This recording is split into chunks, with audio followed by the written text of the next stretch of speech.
sur sonar21.com, toujours en train de sortir des trucs géniaux. Et en fait, nous allons parler de certaines des choses que vous avez postées ici récemment sur sonar21.com, à propos de ce que vous dites. Trump ne comprend toujours pas la raison fondamentale de l'opération militaire spéciale de la Russie, mais bon, au moins il essaie. Bienvenue, Larry. Salut, mec. Toujours heureux d'être avec toi. Heureux que tu sois hors de la route. Tu as survécu au voyage. Moi oui. Et c'est bon d'être de retour en studio. Je dois dire, mec, faire ces choses depuis des chambres d'hôtel et des halls d'hôtel, ce n'est pas l'idéal. Donc, pas l'idéal, mais tu t'en souciais et tu as fait du bon travail. Je regarde. Eh bien, j'apprécie ça. On ne peut pas rater beaucoup de ces trucs qui se passent, surtout quand il y a tellement de choses qui peuvent se passer. Beaucoup d'activités. La vraie question est, qu'est-ce que ça va donner? Parce que je vais vous dire que mon improvisation est qu'il y a beaucoup de mouvements, mais aucun mouvement, si vous voyez ce que je veux dire. Parce que beaucoup d'actions mais aucun mouvement. C'est une meilleure façon de le dire, car je n'ai pas vu jusqu'à présent, à quelques exceptions près que nous aborderons dans une seconde. Je n'ai pas vu beaucoup de mouvements sur les positions des différentes forces ici, à savoir Trump, Zelensky, l'Europe et la Russie. Comment voyez-vous tout cela jusqu'à présent? Oui, il y a toujours l'échec de l'Occident, en particulier avec Trump, à comprendre quel est le problème. Pourquoi la Russie est-elle impliquée en Ukraine en ce moment? C'est le cas et cela se résume au simple fait de l'expansion de l'OTAN. Mais si vous écoutez Trump, il en parle presque comme s'il s'agissait simplement d'un problème de personnalité entre Vladimir Zelensky et Vladimir Poutine. Vous savez, je dois réunir ces deux-là pour qu'ils puissent s'apprécier et que tout cela soit réglé. Vous savez, ce n'est pas un conflit de personnalité ou, parlons plutôt d'échange de terre. Si seulement, vous savez, ils abandonnent ce morceau de terre, vous prenez ce morceau de terre, tout le monde est content. Il ne s'agit pas de la Russie qui prend un territoire ou qui veut conquérir toute l'Ukraine, malgré ce qui a été souvent dit de ce côté-ci de l'océan.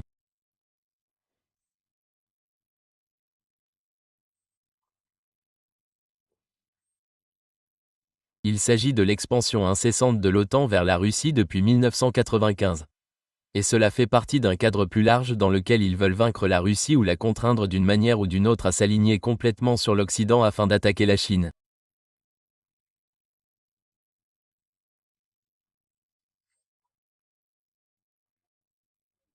En fin de compte, je veux dire, le grand objectif est de s'en prendre à la Chine, mais ils reconnaissent que la Russie est un obstacle à cela et maintenant c'est devenu un obstacle encore plus grand. Donc, avec l'incapacité à comprendre qu'il s'agit d'arrêter l'expansion de l'OTAN tant que ce principe n'est pas compris, cette guerre va continuer. Elle ne va pas s'arrêter. Et vous savez, concentrons-nous sur le positif. Vous savez, je pense que je fais partie d'une poignée d'Américains qui ont parlé à la fois au ministre des Affaires étrangères Sergueï Lavrov et au vice-ministre des Affaires étrangères Sergueï Rybov. Et lors d'une conversation avec le secrétaire, le vice-ministre des Affaires étrangères Rybkov en décembre 2023, il s'est lamenté et a vraiment insisté sur ce point. Il a dit que nous n'avions personne à qui parler. Et il repensait à ce qu'on appelait le bon vieux temps de la guerre froide. Il a dit que même pendant la guerre froide, nous avions encore des contacts diplomatiques. Le ministère des Affaires étrangères était toujours en mesure de parler à des personnes du département d'État, et il y avait des contacts entre les deux gouvernements, et il a dit que nous n'avions pas cela. Donald Trump a maintenant changé cela, et les Russes, Lavrov, ont été très clairs à ce sujet. Il a dit que maintenant, au moins, nous avons quelqu'un à qui parler. Et donc, je donne tout le crédit à Donald Trump pour cela. Il parle, mais Trump ne comprend pas encore forcément.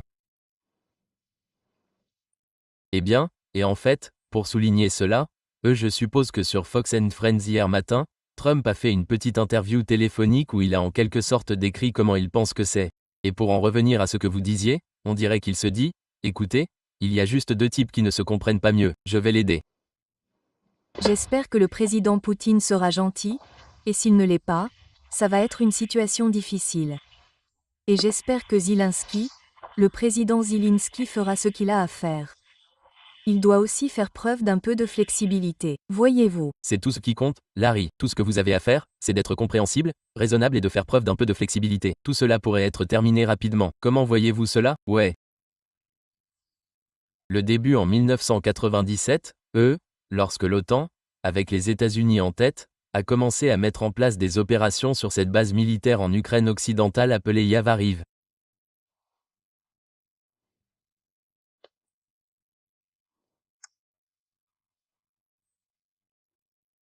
Donc, à partir de là, pour aller de l'avant, si vous, en ce moment, il y a 32 pays dans l'OTAN, et si vous demandez à ces 32 pays lesquels ont accueilli le plus d'exercices militaires, vous constaterez qu'en plus de ces 32, il y a un pays, qui n'est pas officiellement membre de l'OTAN, qui a accueilli plus d'exercices militaires de l'OTAN que 26 des 32 nations, et c'est l'Ukraine.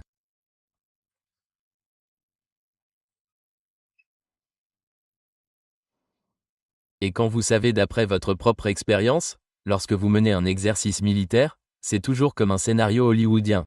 Il faut avoir un méchant. Qui est le méchant? Eh bien, ça a toujours été la Russie. Donc, nous avons passé 30 ans à organiser des exercices conçus pour déterminer comment nous allions attaquer la Russie. Oh, parfois, ce sont des canapés. Oh, nous agissons juste sur la défensive. Nous attendons que la Russie nous attaque et la Russie n'a pas attaqué l'Europe. C'était le plus grand homme de paille. Mais c'est la justification. Donc, quand la Russie finira par riposter et dire que ça suffit, ça va s'arrêter. Tout d'un coup, ils sont les méchants et nous devons les arrêter à tout prix. Donc, vous savez, c'est l'échec de Trump. Il pense qu'il est au-dessus de tout ça. Et vous savez quoi? Je pense qu'il ne réalise vraiment pas que lorsqu'il était président, lors de son premier mandat, de 2017 à 2021, les États-Unis et l'OTAN ont mené plus d'exercices militaires contre la Russie en utilisant l'Ukraine que n'importe quel président avant lui. D'accord? Et c'est pendant que Trump était président que quelqu'un au ministère de la Défense a pensé que c'était une excellente idée de faire voler des B-52 le long de la côte ukrainienne de la mer Noire. Oui, c'est ça qui calmera les Russes et nous aurons nos bombardiers stratégiques volant juste à leur porte. Trump ne comprend pas ça. Et vous savez, comme je l'ai dit, il continue en pensant que ces deux-là ne s'entendent tout simplement pas. Je pourrais être le pacificateur, je les réunirai. Ce n'est pas le problème. Non, ce n'est pas le cas. Et l'un des autres problèmes qui a également été mis en évidence lors des réunions de la semaine dernière, en particulier celle avec Zelensky à la Maison-Blanche. Beaucoup de gens ont regardé cela avant tout pour voir, vous savez, s'il y aurait une répétition du fiasco de février? Bien sûr que non. Je pense qu'il avait été suffisamment préparé à cela. Et pas des moindres, par les dirigeants européens qui étaient assis juste devant la porte, comme il s'est avéré. Mais Zelensky s'est vu poser une question vraiment difficile et très importante et sa réponse a été un peu, disons, évasive. Président Zelensky, êtes-vous prêt à continuer d'envoyer des troupes ukrainiennes à la mort pendant encore quelques années ou allez-vous accepter de redessiner les cartes? Merci pour votre question. Donc, tout d'abord, vous savez, nous vivons sous des attaques quotidiennes. Vous savez qu'aujourd'hui, il y a eu beaucoup d'attaques et beaucoup de blessés et l'enfant est mort petit il y a 1 an et demi. Nous devons donc arrêter cette guerre pour arrêter la Russie et nous avons besoin du soutien de nos partenaires américains et européens. Nous ferons de notre mieux pour cela. Je pense que nous montrons que nous sommes des gens forts et que nous avons soutenu l'idée des États-Unis et du président Trump de mettre fin à cette guerre afin de trouver une solution diplomatique pour mettre fin à cette guerre. Nous sommes prêts pour une coopération trilatérale, comme l'a dit le président, c'est un bon signe. Je pense que c'est très bien. Merci. La question est donc, allez-vous continuer à envoyer vos enfants mourir là-bas pendant encore 1 an ou 2 si cela dure aussi longtemps? Ou êtes-vous prêt à mettre fin à la guerre en transférant une partie de votre territoire à la Russie, qu'elle contrôle déjà? Et bien sûr, il n'a pas répondu à cette question et a simplement parlé de réunions trilatérales, etc. Qu'en pensez-vous? Eh bien, peu importe ce qu'ils pensent, la réalité est qu'ils ont une crise de main-d'œuvre qui se profile en Ukraine. Ils n'ont pas assez de personnel militaire qualifié pour couvrir tout le front. Et donc ils sont dans une position où ils retirent des troupes d'un endroit pour les envoyer à un autre endroit afin de renforcer une position qui est attaquée. Et dès qu'ils les retirent de là, les Russes avancent dans ce secteur parce qu'il a été affaibli.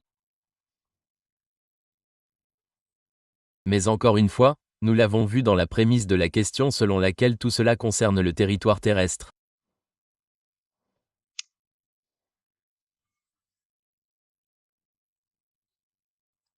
Et vous savez, encore une fois, Trump et toute son équipe semblent oublier qu'en avril 2022, la Russie était prête à accepter une proposition ukrainienne qui aurait laissé Donetsk et Louhansk, les deux territoires qui composent le Donbass, comme faisant partie du territoire ukrainien.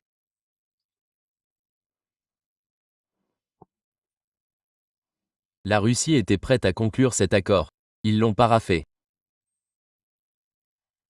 Ils ont simplement exigé que les droits, la liberté et la langue de ces personnes soient protégés et ils voulaient des garanties de sécurité.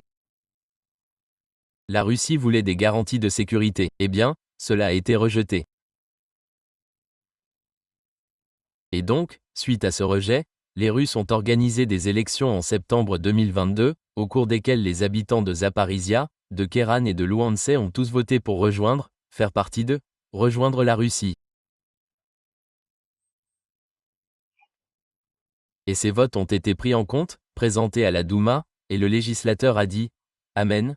Ils font désormais partie de la Russie. C'est inscrit dans la loi. Donc, vous savez, comme Trump l'a laissé entendre, vous savez, nous pourrions peut-être geler la ligne de contact à Zaparizhia et Kherson, et Poutine ne va pas être d'accord. Il ne peut pas accepter cela. Il ne pourrait plus accepter de céder ces territoires que Donald Trump aurait pu lui remettre lors du sommet de l'Alaska et lui dire « Tu sais quoi, Vladimir ? Je te donne l'Alaska.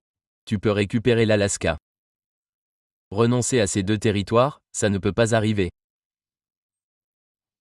Il faut donc que les gens comprennent qu'il ne s'agit pas de régler des questions de gains territoriaux. Il s'agit d'éliminer la présence de l'OTAN et la menace qu'elle représente pour la Russie, et de se débarrasser des personnes qui professent des opinions très communément associées à un tapissier qui vivait à Berlin dans les années 1940. Je crois me souvenir de quelque chose à propos d'une moustache. Je ne me souviens plus de son nom tout de suite, mais vous avez mentionné que l'Ukraine ne comprend pas la dynamique réelle de ce qu'il continue de faire. Je ne peux pas garantir l'authenticité de tout cela pour le moment, mais il y a eu beaucoup de rapports qui circulaient juste avant que nous ne soyons diffusés ici, et l'un de nos lecteurs a également vu que quelqu'un s'était introduit par effraction, avait piraté la base de données des forces armées ukrainiennes, et dit qu'il y a 1,7 million d'Ukrainiens morts ou disparus ici. Encore une fois, je ne peux pas valider la véracité de cela, mais cela me semble plausible d'après ce que nous voyons sur le champ de bataille. Qu'en pensez-vous ? Oh, oui, non, j'ai vu ce rapport également.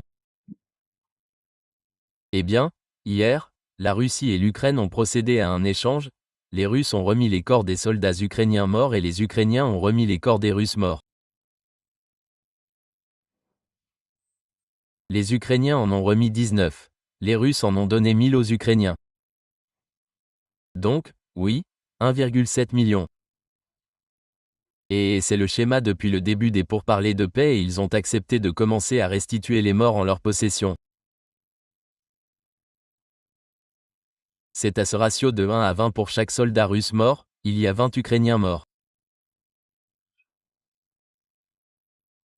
Et cela ne devrait pas être surprenant parce que vous savez, au cours des 3 dernières années et demie maintenant, nous avons vu le genre de choses.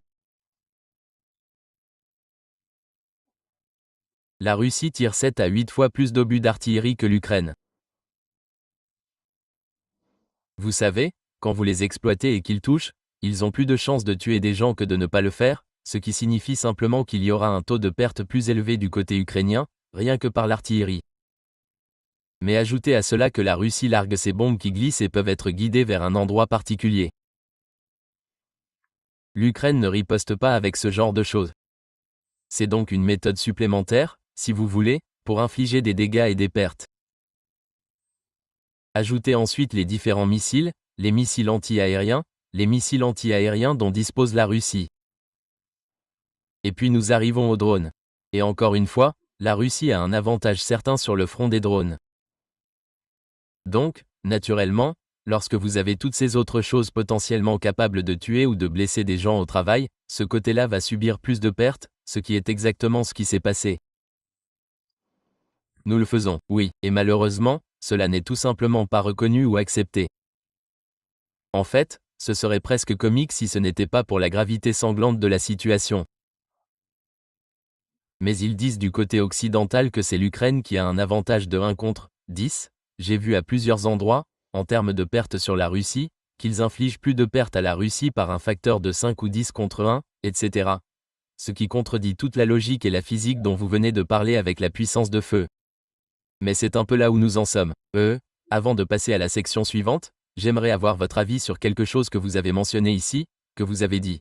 Eh bien, la Russie ne peut pas abandonner, vous savez, le gel de la ligne de contact des Zaporizhzhia, et, ici, parce qu'il y a beaucoup de territoires de l'autre côté que la Russie a dit être déjà dans sa constitution. Zelensky cite également la constitution. Il dit, juste avant cette réunion, qu'il a réitéré, je crois, la veille, qu'il ne pouvait rien abandonner de cette constitution, car ma constitution l'interdit. Donc, les deux ne peuvent pas coexister. Qu'est-ce qui va déterminer qui doit violer sa constitution? Eh bien, c'est la même chose qui s'est produite à la fin de la Seconde Guerre mondiale. Hitler n'était pas là pour violer sa constitution, car il s'est retiré. Mais les restes de son gouvernement ont dû s'asseoir, se rendre et abandonner leur constitution, avoir un nouveau gouvernement, une nouvelle constitution. Et franchement, je pense que c'est là que l'Ukraine se dirige, que cette guerre ne sera pas réglée par une paix négociée, vous savez, une sorte de pourparlers de paix, une négociation. Elle sera réglée sur le champ de bataille. La Russie n'est pas seulement en train de vaincre l'Ukraine, elle est aussi en train de vider, de démilitariser et de désamorcer l'OTAN.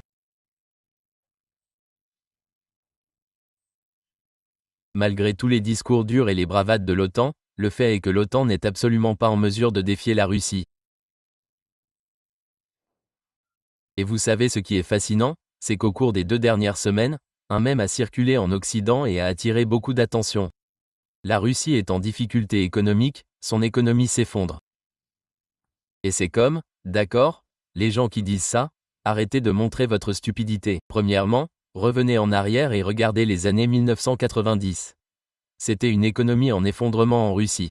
Ils ont connu 2 périodes d'hyperinflation.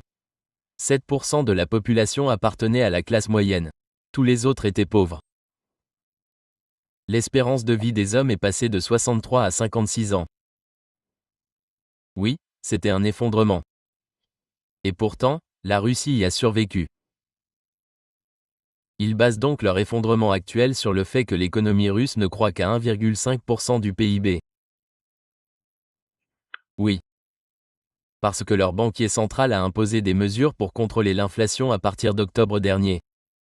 Ces mesures ont été prises, ça a marché, ça a refroidi l'économie. Mais maintenant, elles baissent les taux d'intérêt et l'économie, vous savez, repart. Mais dans tout ça, la Russie a un ratio dette, PIB compris entre 14 et 19% selon les sources. Alors, qu'en Europe, en France, le ratio dette, PIB est de 115%. Le ratio dette, PIB du Royaume-Uni est de 100%. Le ratio dette, PIB des États-Unis est de 125%. Et les gens qui ne sont pas bons en mathématiques ou en finance disent, qu'est-ce que ça veut dire? Cela signifie que si vous gagnez $100 par mois, vous dépensez $125 par mois. Cela signifie que vous allez faire faillite à un moment donné. Vous avez plus d'argent qui sort que qui rentre. C'est ce que cela signifie. Et puis, quand vous regardez la croissance économique actuelle dans toute l'Europe, tous les membres de l'OTAN, l'Allemagne, la France et le Royaume-Uni, estiment tous que leur croissance est de 0,5 à 0,2%.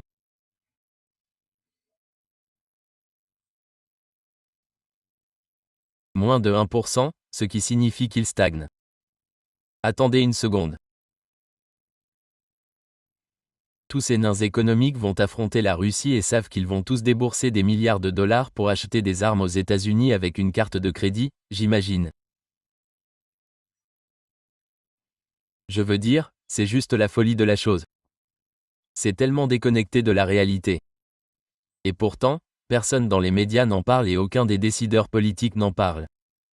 Je sais, tout ce qu'ils finissent par faire, c'est répéter les affirmations sans vraiment examiner les choses que vous faites. Je viens de le faire, ce qui, vous le savez, fonctionnera pendant un certain temps, mais à un moment donné, La réalité va s'imposer à votre discours et nous verrons ce qui va se passer. En parlant de la réalité, on essaie de la faire tourner en dérision. Waouh. Le commentaire suivant est quelque chose que j'ai failli ne pas.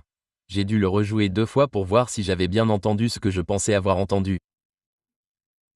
J'ai fait un certain nombre de commentaires sur Steve Witt qui ont été assez positifs depuis qu'il est en quelque sorte le chef de la diplomatie personnelle de Trump, en plus du secrétaire d'État, tant au Moyen-Orient qu'en Russie. Witkoff était en fait celui qui a en quelque sorte lancé tout ce processus ici, lorsqu'il est allé rendre visite à Poutine, le mercredi précédant la réunion à Anchorage, etc. Mais il était sur Fox News hier ou je crois ce week-end et a demandé, vous savez, quelle est l'importance de cette réunion ici et quelle pression Trump a réellement exercée pour amener Poutine à la table des négociations? Si vous pouvez regarder cela, pensez-vous que cet article est réalisable?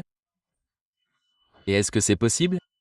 C'est à cause de ce que Donald Trump a fait en convainquant l'UE d'acheter notre pétrole, en imposant des droits de douane à l'Inde, en armant l'Ukraine et en faisant monter les enchères avec l'OTAN?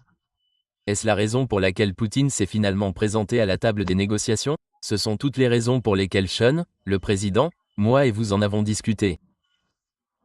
Il a cette capacité étrange à faire plier les gens à sa façon de penser sensée, et il le fait à chaque fois. Je n'ai jamais rien vu de tel. Et j'ai côtoyé des maîtres des négociations. Il est une légende en ce qui me concerne, et vous savez, ses recommandations politiques sont si pragmatiques, si sensées et dans un monde déformé, il recalibre tout. C'est tout simplement remarquable, et tous les dirigeants que j'ai rencontrés au cours de mes voyages, Sean, disent la même chose que moi. Chacun d'entre eux. Chacun d'entre eux. Tous ces dirigeants européens sont certainement amoureux du président Trump, et le président Trump a forcé l'Ukraine et la Russie à s'asseoir à la table des négociations en étant simplement là, pragmatique, sa force de volonté. Que pensez-vous de tout cela?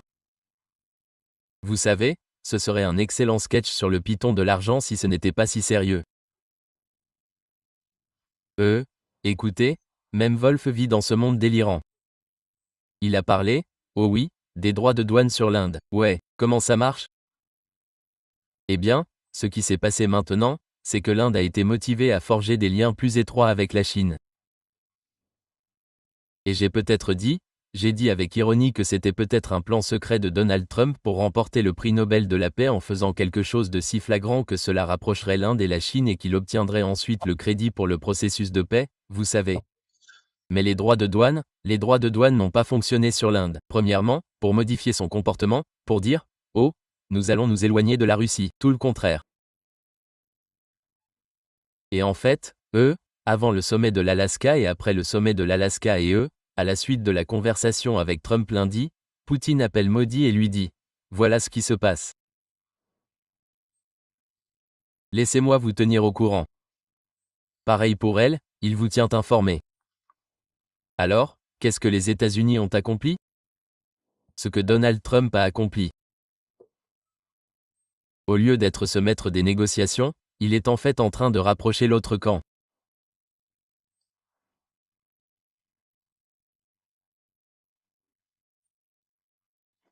Et c'est dommage que Witkoff soit un tel flagorneur, au point de faire ce genre de lèche-cul dont Donald Trump a besoin, parce que Trump est, et je l'ai appris de personnes qui l'ont rencontré en tête-à-tête, et plus d'une personne.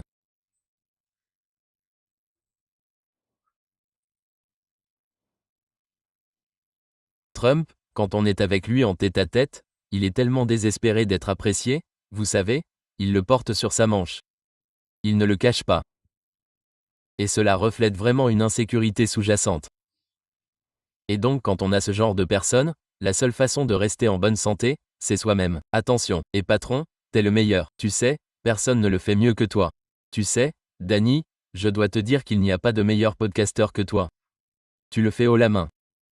Tu sais, et on aime entendre des trucs comme ça, mais je veux dire, et c'est vrai. Tu fais du bon travail. Mais ce que je veux dire, c'est que quand on se retrouve avec ce genre de flagornerie dans les relations internationales, et qu'on ne se rend pas compte que tu connais ces gens, en particulier Poutine, oui, il veut travailler avec toi, mais il comprend aussi que tu es un individu imparfait, et qu'il ne va pas sacrifier les intérêts de la Russie juste pour te faire plaisir. Ouais. L'idée que le président Trump ait cette force de volonté si forte qu'il puisse plier Poutine à sa volonté contre son propre intérêt. Je n'ai jamais rien vu de tel. Je veux dire que c'est tout simplement absurde à suggérer. Ce n'est pas comique. C'est embarrassant de pouvoir faire une telle déclaration. Mais cela mène à un problème plus important, car nous avons pu observer un certain nombre de personnes dont vous parlez lors des réunions du cabinet du président Trump. Je veux dire, tout le monde, lorsqu'ils font le tour de la table et que les caméras sont là, doit se vanter d'un côté et de l'autre du président Trump, de tout ce qu'il fait dans son domaine. Il ne peut pas s'agir uniquement de ce qui se passe. Il faut que vous soyez une personne extraordinaire et tout ce genre de choses. Eh bien, d'autres l'ont appris aussi. Vous avez donc vu Mark Rutte, qui est devenu le maître de l'art de vanter Trump et de se vanter de lui à chaque fois que vous vous retournez. Poutine fait la même chose. Il reconnaît ce qui motive Trump. Il se vante donc beaucoup de lui ici. Eh bien, cela s'infiltre également chez ceux qui, à d'autres moments, sont contre ce que Trump a fait pour tenter de mettre fin à la guerre. Dès que Trump a dit quelque chose sur les garanties de sécurité que les États-Unis fourniraient à la Russie, son frère Jack Keane a sauté dans le train en marche. Ce que nous faisons. Ce que je vois vraiment, c'est que le président a créé une véritable dynamique, Arthur, et pas seulement l'unité évidente dont ses dirigeants faisaient preuve, mais ils montrent maintenant leur détermination et leur détermination. Et je sais pertinemment que c'est la tâche qui a été confiée au Pentagone. Et donc le chef d'état-major interarmé est personnellement impliqué. Le commandant suprême des forces alliées en Europe, qui est un général américain, est impliqué dans ce processus. Il rencontre tous les chefs de la défense des pays qui sont prêts à participer et découvre ce qu'ils sont prêts à mettre dans ce projet. Et l'équipe de Zalinsk, l'équipe de défense participe également, et cela déterminerait également la contribution des États-Unis en fonction de ce que les autres mettent dans les garanties de sécurité. La raison pour laquelle elles sont si essentielles, c'est parce que, de toute évidence, nous avons un accord de paix, les garanties de sécurité sont mises en place et elles empêchent Poutine d'attaquer, et ce qu'il a fait à maintes reprises, en violant, en créant des cessez-le-feu ou en violant les accords de paix. Telle a été sa méthode et nous devons l'adopter. Loin de lui et assurer la dissuasion. D'accord, donc, à part le fait qu'il ait fait de la publicité pour Trump et qu'il ait dit qu'il était brillant, tout ça, mais entrons dans le vif du sujet. On parle, et il a même dit qu'il a des contacts au Pentagone au plus haut niveau, que le Pentagone commence réellement à planifier, que ce soit dans les airs ou potentiellement même au sol, comme moyen de dissuasion physique contre la Russie. Qu'en pensez-vous? Parce que Trump était complètement opposé à toute forme de garantie de sécurité jusqu'à présent. Ce sera la Seconde Guerre mondiale. La Russie ne permettra pas aux troupes de l'OTAN d'être basées en Ukraine. Ils sont déjà en train de détruire des installations qui auraient été occupées par l'OTAN. Ils les ont fait exploser. Il n'y a eu aucun rapport en Occident sur ces victimes et je pense qu'ils essaient de garder cela secret du mieux qu'ils peuvent.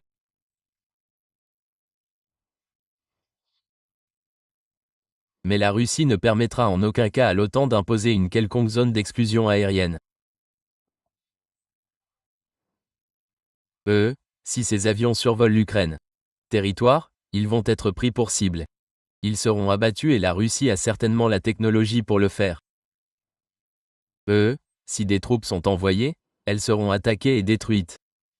Et puis, vous savez, l'OTAN pourrait vouloir dire c'est une violation de l'article 5 et nous allons essayer de déclarer la guerre à la Russie.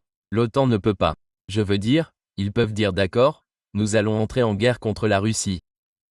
Mais en termes de capacité à mobiliser la main-d'œuvre et les ressources pour le faire, ils ne les ont pas. Vous savez, ils jouent au strip poker. Ils ne sont pas habillés, d'accord. Donc, vous commencez nu, vous perdez. Vous voyez, voir votre OTAN nu est une image vraiment désagréable.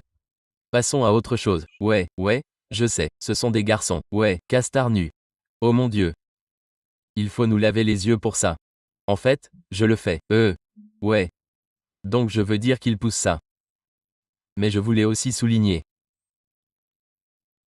Lors de cette réunion qu'ils ont eue avec Trump à la Maison Blanche lundi, vous avez vu Merz, puis Macron et puis Starmer, Ils ont tous continué à faire valoir leur point de vue en faveur du cessez-le-feu et Trump a tenu parole, il l'a fait taire.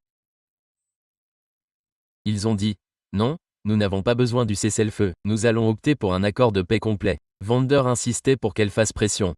Il l'a fait taire, et « Merci pour le partage, belle contribution. Nous n'allons pas suivre cette voie ». Elle voulait faire du bruit sur les soi-disant enfants. Ouais, que Poutine a kidnappé. Vous savez, encore une fois, une autre projection de la part de l'Occident ou ce que l'Occident fait aux enfants, ils accusent toujours la Russie de le faire, mais vous savez, c'est un tout autre sujet. Donc, les Européens n'ont rien tiré de tout ça. Eh bien, en fait, pour ceux qui ne l'auraient pas vu, voici l'échange entre le président Trump et le chancelier Meritz. Les prochaines étapes à venir sont les plus compliquées. Maintenant, la voie est ouverte. Vous l'avez ouverte vendredi dernier, mais maintenant la voie est ouverte à des négociations compliquées. Et pour être honnête, nous aimerions tous voir un cessez-le-feu. Les dernières nouvelles de la prochaine réunion. Je ne peux pas imaginer que la prochaine réunion aurait eu lieu sans un cessez-le-feu, s'il vous plaît. Eh bien, nous allons laisser le président passer. Et parler au président et nous verrons comment cela fonctionne et si nous pouvons le faire. Je le répète, dans les 6 guerres que j'ai réglées, je n'ai pas eu de cessez-le-feu. Nous venons juste d'entamer des négociations et l'une des guerres, comme vous le savez, au Congo, a duré 30 ans, 31 ans. Une autre que nous avons réglée la semaine dernière avec 2 grands pays a duré 35 ans et nous n'avons eu aucun cessez-le-feu. Donc si nous pouvons faire un cessez-le-feu, tant mieux. Donc oui, nous n'avons pas vraiment besoin de faire un cessez-le-feu, mais les mérites ont continué à être mis en avant, je veux dire, dans l'émission qu'il a faite hier, où je crois qu'il a dit 700 fois qu'il voulait un cessez-le-feu. Il essayait de le faire là-bas, mais Trump a juste dit qu'il avait tout gâché. Mais je veux revenir à ce que Trump a dit à propos de ces guerres à la fin dans une seconde. Mais tout d'abord, permettez-moi de me concentrer sur ces commentaires selon lesquels il n'est pas nécessaire qu'il y ait un cessez-le-feu et sur les supplications de l'Europe pour en obtenir un. Qu'en pensez-vous ?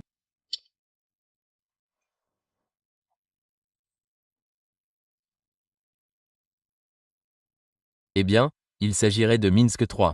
Rappelons que Minsk II est né du fait que les milices du Donbass avaient encerclé et étaient sur le point de vaincre l'armée ukrainienne en janvier 2015. Et que les Européens ont rapidement mis en place un cessez-le-feu.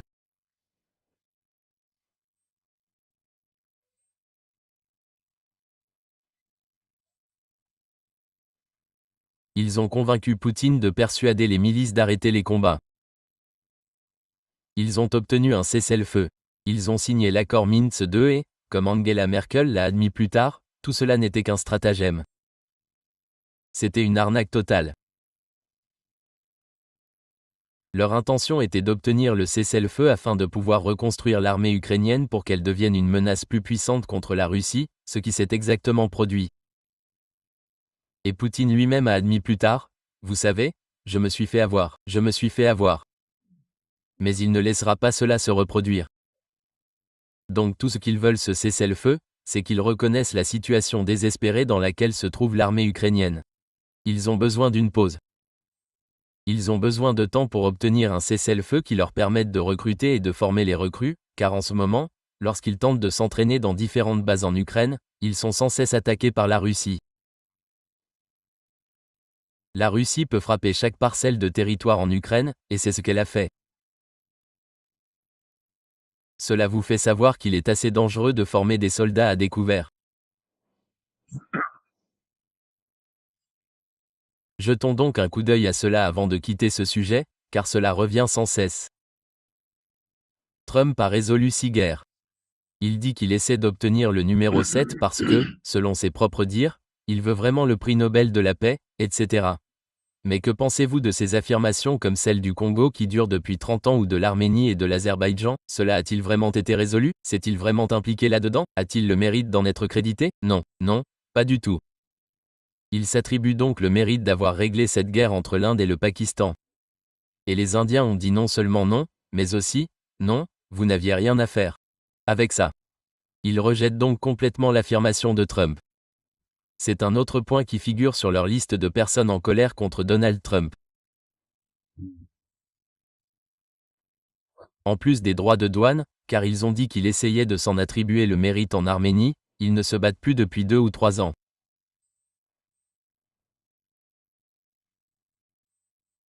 En fait, l'une des raisons pour lesquelles on pense que l'Arménie a accepté de s'asseoir et de faire cela, c'est qu'ils sont en colère contre la Russie, car lorsqu'il était en guerre contre l'Arménie, la Russie ne leur est pas venue en aide. Maintenant, le fait que Trump se soit assis là-dessus, je parie qu'avant cette réunion, si vous lui aviez mis un pistolet sur la tempe, il n'aurait pas pu trouver l'Arménie et l'Arménie sur une carte. D'accord, ouais, il ne les aurait pas encore épelés, il ne les épellerait pas, et encore moins. Vous savez, les caucus vont de la Géorgie, de l'Arménie à l'Arménie, et ils sont juste à la frontière sud de la Russie. Cela fait partie d'un projet d'État profond visant à utiliser les caucus.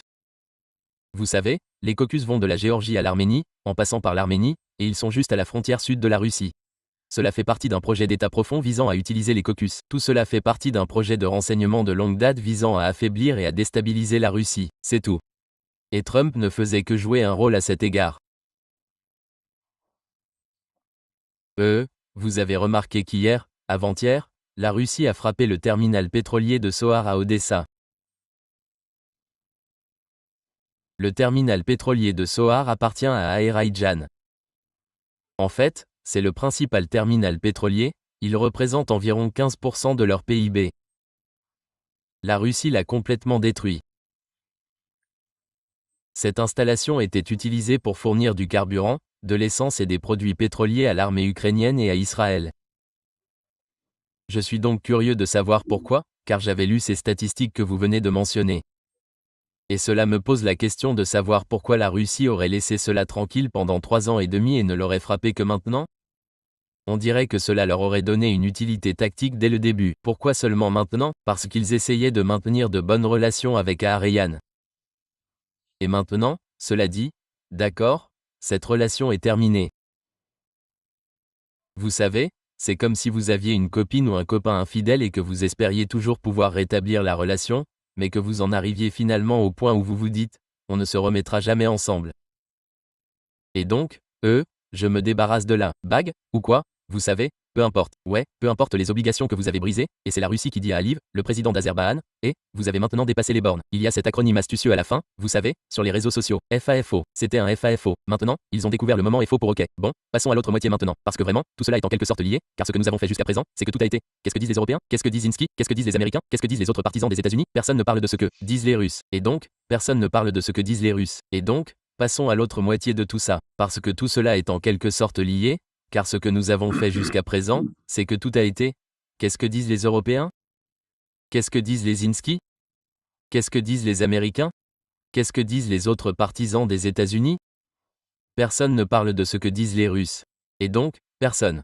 Regardons cette moitié de la question. Tout d'abord, voici Sergueï Lavrov. Je pense que cela vient peut-être même de ce matin, où il a parlé de l'état de la diplomatie.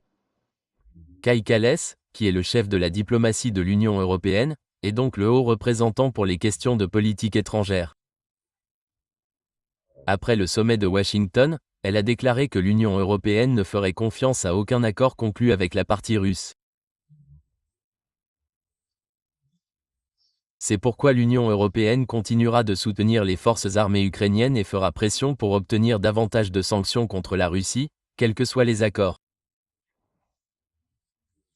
Ce n'est pas de la diplomatie. C'est une dégradation de la politique étrangère. Ouais, donc, je veux dire, il dit, écoutez, vous savez, vous devez faire face à une certaine réalité, on dirait, mais ce n'est pas le cas. Ouais. Vous savez, l'œuf est vraiment un diplomate doué et il n'y a vraiment personne d'autre comme lui dans le monde. Peut-être que Wang Yi en Chine s'en rapproche en termes d'expérience, de capacité à traiter avec d'autres pays, vous savez, parlant plusieurs langues, mais il est aussi lui. Il ne joue pas à des jeux.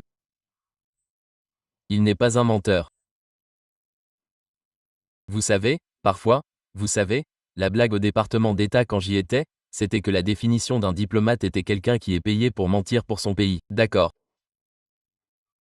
Mais et Lavrov, il est toujours très direct et il explique que c'est notre intérêt. C'est ce que nous voulons.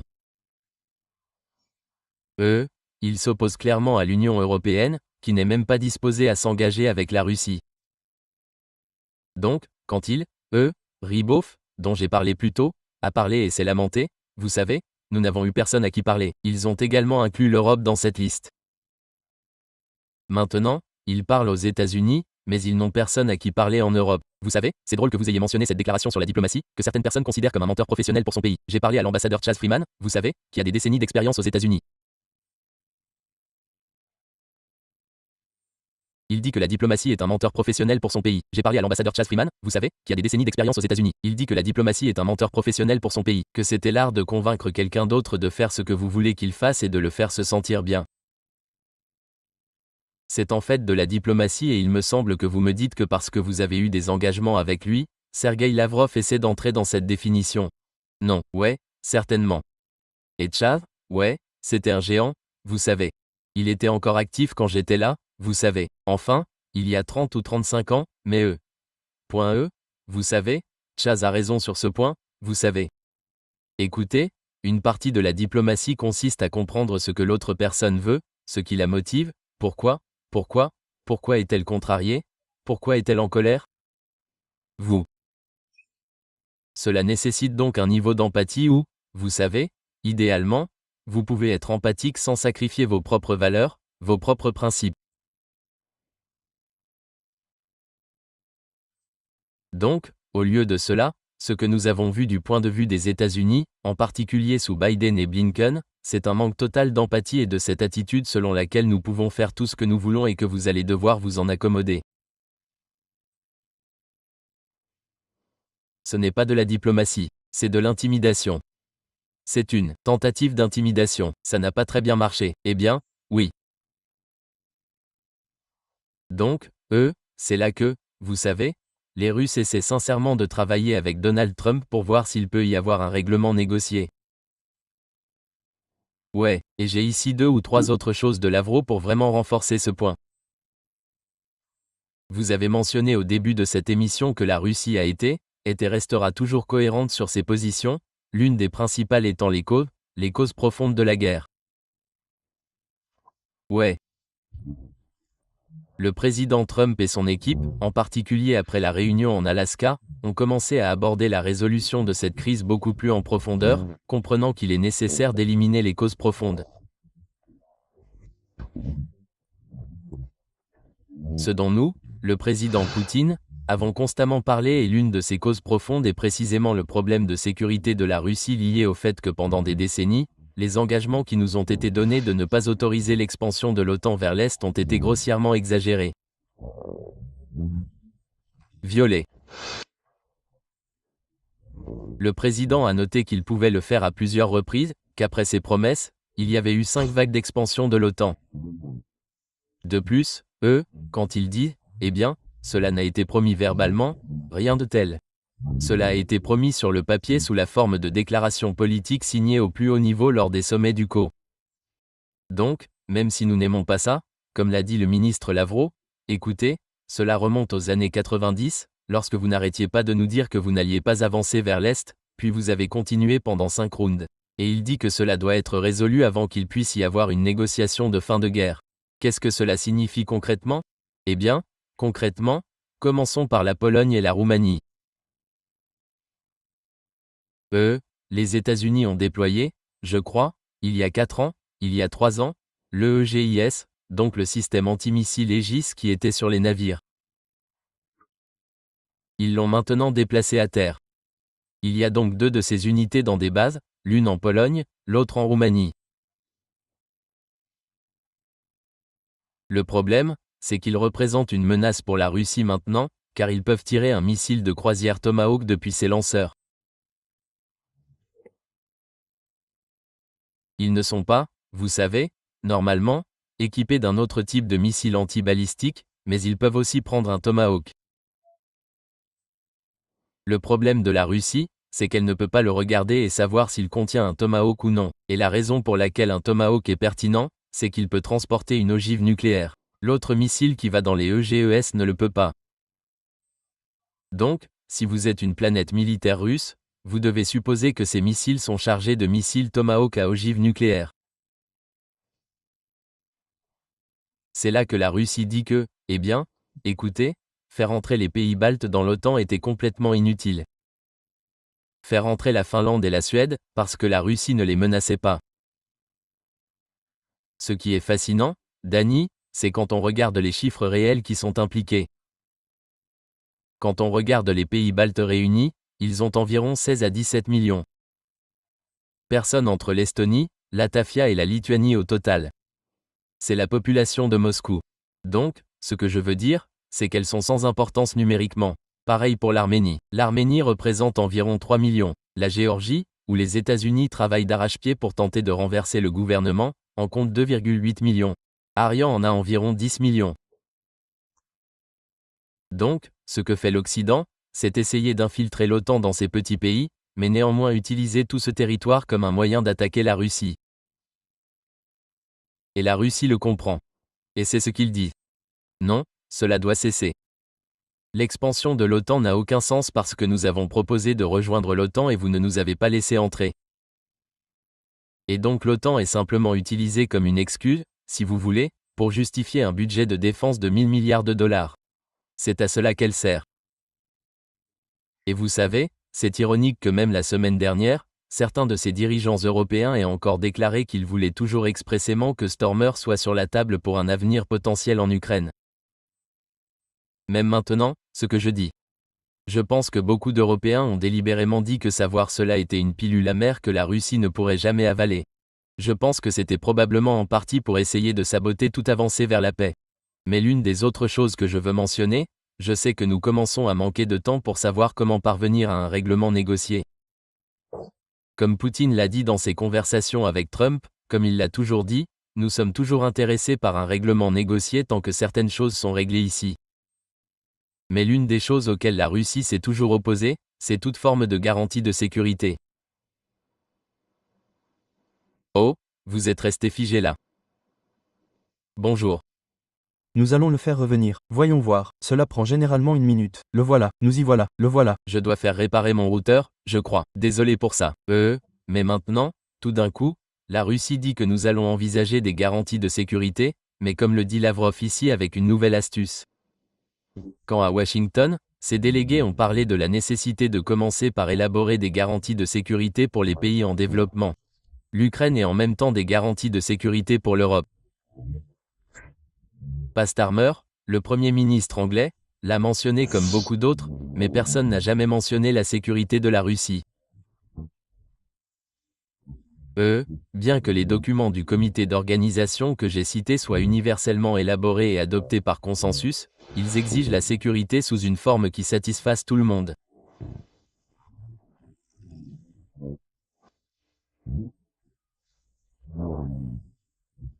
Jusqu'à présent, cette attitude arrogante envers le droit international, envers ces promesses qui sont souvent faites de manière trompeuse et consignées sur papier, se ressent dans les approches de ces personnes face à la crise ukrainienne actuelle.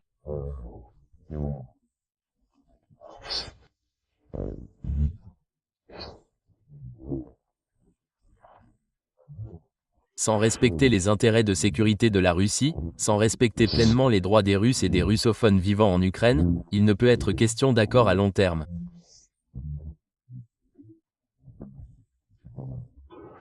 Il a donc déclaré que premièrement, personne n'écoute la Russie, personne ne parle des garanties de sécurité de la Russie, seulement de l'Ukraine et des garanties de sécurité européennes. Mais ensuite, et Gary, si vous pouvez mettre cela en plein écran juste avant que nous ne passions à l'antenne, apparemment Lavrov dit aussi, vous savez, et la Chine, dit-il, Moscou n'acceptera pas des garanties de sécurité collective négociées sans la Russie. La Russie les acceptera si les garanties de sécurité à l'Ukraine sont fournies sur un pied d'égalité avec la participation de pays comme la Chine. Et il dit que c'est un non-sens total pour les alliés occidentaux s'ils veulent juste dire des garanties de sécurité pour l'Ukraine, mais rien pour la Russie. Alors qu'en pensez-vous? Parce que je me demande presque si, tout comme certains Européens disaient, oui, nous voulons toujours garder l'OTAN sur la table, Lavrov dit, oui, bien sûr, nous ferons des garanties de sécurité tant que vous pouvez être d'accord avec les troupes chinoises en Europe à la frontière entre nous deux. Qu'en pensez-vous? Ouais. Eh bien, il leur renvoie ce qu'ils essaient de lui raconter. Et il fait ça pour montrer qu'ils rejetteront ça. Ils n'accepteront pas ça du tout. Et cela montre qu'il ne s'agit pas de rechercher un véritable règlement de paix. Il s'agit de contrôler et d'utiliser la Russie comme un coin pour finalement s'en prendre à la Chine. Et donc il comprend qu'il ne s'agit pas seulement de traiter la Russie comme une menace. Cela a un objectif stratégique beaucoup plus large. Revenez en arrière et regardez un article qui a été écrit par Aaron West Mitchell dans l'Intérêt national. Il a été publié en août 2021 et était basé sur un article, un document qu'il a écrit pour la planification politique au ministère de la Défense et qui avait été remis en décembre précédent, décembre 20. Et il y est très clairement indiqué que l'objectif est de provoquer une guerre. Rappelez-vous que nous sommes en août 2021, 6 mois avant le début de l'opération militaire spéciale par laquelle l'Occident va provoquer une guerre avec la Russie et vaincre la Russie, et dans la défaite amener la Russie à avoir une alliance avec l'Occident, que nous pourrons ensuite utiliser pour enfin sortir et contenir et vaincre la Chine. C'est de cela qu'il s'agit. Cela a été et Elbridge en quelque sorte un partenaire d'un missile occidental et Mitchell est Elbridge KBY petit-fils de Bill KBY l'ancien directeur de la CIA KBY est également très impliqué là-dessus. Il a dit que nous avons atteint notre menace, la Chine, nous devons traiter avec la Chine. Donc, d'une certaine manière, la Russie est en quelque sorte un spectacle secondaire par rapport à ce qu'est cette pensée stratégique plus large de l'État profond, et vous savez, Trump n'y prête pas attention, mais pas Lavrov, ni Poutine. Ils comprennent. Ils écoutent. Dans les dernières minutes que nous avons ici, que va-t-il se passer ensuite? Parce que ce dont on parle maintenant, c'est d'une réunion bilatérale entre Zelensky et Poutine. Ils essaient toujours de déterminer où cela pourrait avoir lieu, puis d'un trilatère auquel Trump pourrait également participer. Mais il me semble que nous sommes encore loin d'avoir fait quoi que ce soit ici. Les Russes semblent disposés à en parler. Comment voyez-vous les choses? Ouais, non, ils vont en parler. Mais la réunion entre Poutine et Zelensky n'aura pas lieu tant que les équipes de négociation de l'Ukraine et de la Russie ne seront pas parvenues à un accord, et que cela constituera effectivement une capitulation de l'Ukraine. Il n'y a rien que la Russie ne soutiendra. La Russie ne rendra aucun des territoires qu'elle occupe actuellement et qui ont été légalement incorporés à la Fédération de Russie en vertu du droit russe. Maintenant, les gens dire « Oh, c'est illégal en vertu du droit international », d'accord? Prenez votre droit international et rincez-vous-y. Vous savez, la réalité est que personne ne semble le suivre d'un côté ou de l'autre de cette ligne. Si je peux juste dire que c'est une situation où Mike fait ce qu'il faut, tant en Occident qu'en Russie en ce moment, juste la façon dont nous la vivons, vous pouvez argumenter contre cela. Mais vous parlez du territoire là-bas. Il me semble que la seule chose que la Russie serait prête à faire serait de dire que nous allons nous retirer de la double emprise que nous avons à Sounoumi et de ce territoire dans les deux endroits différents, etc. Mais comme vous l'avez dit plus tôt et je pense que c'est non négociable pour les Russes. Dites-moi si vous pensez différemment que toutes les frontières administratives de ces 4 oblasts ne sont même pas négociables pour leur durée.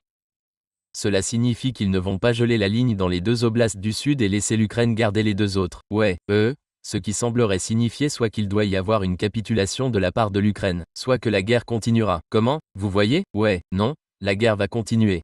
C'est ce que j'ai dit. J'ai toujours soutenu que ce n'était pas une impasse. Ce n'est pas un conflit gelé. Et la Russie n'est pas en train de perdre. Les avantages s'accumulent pour la Russie chaque jour qui passe. Et encore une fois, ils ne sont soumis à aucune contrainte de temps. Les gens continuent de faire comme si c'était le 4e quart-temps et qu'il ne restait que 2 minutes à jouer. Ils doivent se dépêcher et terminer. Et vous savez, si j'entends un autre de ces généraux comme Ben Aress ou Jack Keane dire « Oh, regardez, la Russie n'a pris que 19% de l'Ukraine en 3 ans et demi. » Et, bozo, comment ça s'est passé en Afghanistan après 21 ans? Ok, tais-toi. Tu dois y aller. Aucun Américain n'a plus le droit de parler de nos prouesses militaires alors qu'une bande de bergers de chèvres en Afghanistan nous a botté le cul. Ok, et nous, on se dit, je n'aime pas l'admettre, mais ils l'ont fait. Et nous avons fini par créer une armée bien armée qui n'existait pas auparavant en Afghanistan. Ouais. Et vous savez, vous avez mentionné à plusieurs reprises que le territoire est presque une seconde opération, peut-être nécessaire, presque une opération secondaire pour la partie russe, mais la destruction des forces armées ukrainiennes est leur objectif principal. Et, ouais, ils n'ont peut-être pris que 19% en 3 ans et demi, mais si ces chiffres sont même proches de la vérité, ceux qui auraient été piratés, alors il y a eu un coup profond pour la partie ukrainienne. Exactement, exactement.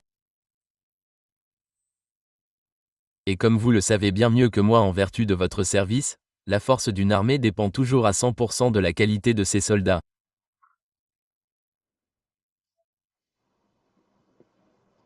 Donc, dernière question ici. Pensez-vous que Zelensky acceptera une rencontre avec Poutine si Poutine l'accepte? Non. Non. C'est vrai. Il signera son arrêt de mort. Et Poutine ne va pas rencontrer Zelensky en dehors de la Russie. Donc, si c'est une rencontre, ce sera une rencontre de capitulation. Comme je l'ai dit, ils n'ont rien à négocier. Ce n'est pas comme l'Ukraine, la seule chose que l'Ukraine peut dire, c'est que tout va bien, que nous allons nous séparer complètement de l'Occident. Il ne fait pas ça. C'est comme si Zelensky disait « D'accord, je vais jouer les durs. Je vais aller le rencontrer et je vais lui faire part de toutes mes exigences. Vous allez faire X, Y et Z, même si la Russie dit que nous n'allons faire que A, B et Z, est-ce une possibilité? Donc, vous avez les deux gars qui se rencontrent, mais ça se transforme en une situation de type février dans le bureau ovale. Ouais. Non, je ne vois pas du tout cela arriver parce que, encore une fois, Zelensky peut faire toutes les demandes qu'il veut. La Russie a le dessus. L'armée russe compte désormais 1,3 million de soldats. Zelensky n'est capable d'en déployer qu'à peine 300 000 en Ukraine.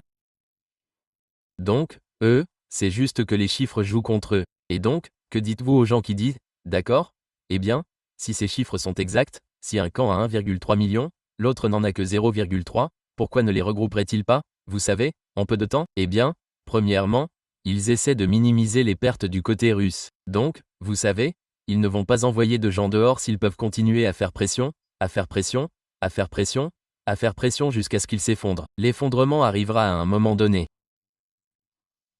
Mais encore une fois, nous devrions nous poser la même question, si nous sommes si bons militairement, pourquoi n'avons-nous pas pu arrêter les Houthis? Si nous sommes si bons militairement, pourquoi n'avons-nous pas pris le contrôle total et bouclé tout l'Afghanistan? Donc, vous savez, les Russes ont leur propre calendrier. Je ne prétends pas que l'état-major ne m'appelle pas pour me demander un briefing. C'est dommage parce que j'allais demander, mais... Alors, eh bien, écoutez, oui, nous allons certainement continuer à garder un œil sur cela, à surveiller et à envoyer des gens sur sonar21.com.